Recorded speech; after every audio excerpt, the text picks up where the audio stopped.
അമ്മമ്മൻ്റെ അനുഗ്രഹം എല്ലാം വന്നിട്ടുണ്ട്. അമ്മമ്മ തലോട് ആ അമ്മയോട് പറഞ്ഞാലേ അമ്മ തൊടൂലോ അല്ലേ.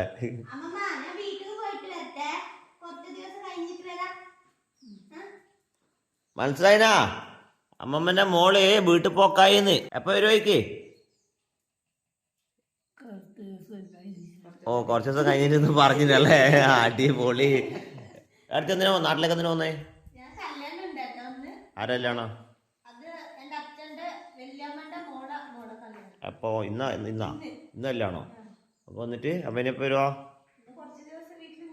വീട്ടിൽ വന്നിട്ട് അവിടുന്ന് കാപ്പിത്തോട്ടത്ത് പോയിട്ട് കുറച്ച് പടിയെല്ലാം എടുത്തിട്ട് വരാം അല്ലേ? കാപ്പിയാ? നിങ്ങൾക്ക് സ്വന്തമായിട്ട് കാപ്പി ഉണ്ടാ? ഇതാ ഇതെല്ലാം പറിച്ചിട്ട് മുകളിലൊന്ന് കറപ്പിച്ചിട്ട് വരാം അല്ലേ? അടിപൊളി. ഇപ്പൊ ഇവിടുന്ന് ആരെ ഫാമിലി ഉണ്ടോ അല്ലേ? നമ്മുടെ വീടിൻ്റെ അടുത്ത് നിന്ന് കുറച്ചപ്പുറം ഒരു 10 മിനിറ്റ് ദൂരത്തിൽ കുട്ടാവ് എന്ന് പറഞ്ഞ സ്ഥലമുണ്ട്.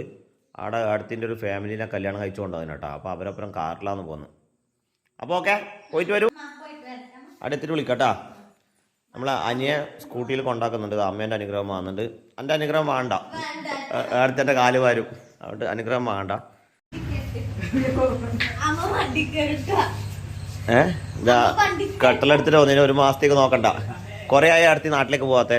അപ്പോൾ അങ്ങനെ പോകുന്നതാണ്. നമ്മൾ അനിയനാന്ന് കൊണ്ടാക്കാൻ പോകുന്നത് കേട്ടോ. അടുത്ത് സാരി ഉടുത്തിട്ട് ഇങ്ങനെ സൈഡായിട്ട് ഇരുന്നിട്ട് ശീലമില്ലാന്നാണ് പറഞ്ഞത്. അടുത്ത് രാവിലെ പറയുന്നുണ്ട് സാരി ഉടുത്തിട്ട് എങ്ങനെയാന്ന് സൈഡായിട്ട് ഇരിക്കാൻ പറ്റുമോ ചോദിക്കുന്നുണ്ട്. ഇതുവരെ ഇരുന്നിട്ടില്ല. നമ്മൾ വീടിൻ്റെ തൊട്ടപ്പുറത്തെ ഒരു വീട്ടിലൊരു ചേച്ചിയാണ് സാരി ഉടുപ്പിച്ച് കൊടുത്തിന് കേട്ടോ. അടുത്തേക്ക് സ്വന്തമായിട്ട് സാരി ഉടുക്കാനൊന്നും അറിയില്ല. Okay bye.